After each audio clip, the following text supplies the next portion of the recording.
I do, Najla. Okay, how are you? Okay, I just came back from my country, Algeria, where I met with some friends over there, like Tamtam, Hadi, and Zaki, and Ibrahim, Sofian, Mustafa, a lot of people actually. We spend a lot of time doing hookah and stuff. You know, we don't have like big shishas here, but we did it here.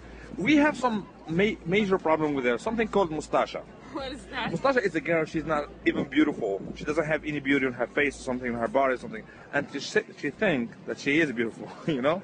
Okay. So what do you say to them? Why mustasha? Why?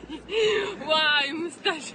Exactly, here like the same thing. Like so that guys was the first why mustasha why. السلام عليكم بزاف بزاف وهذا لا بروميير the first episode. Voilà.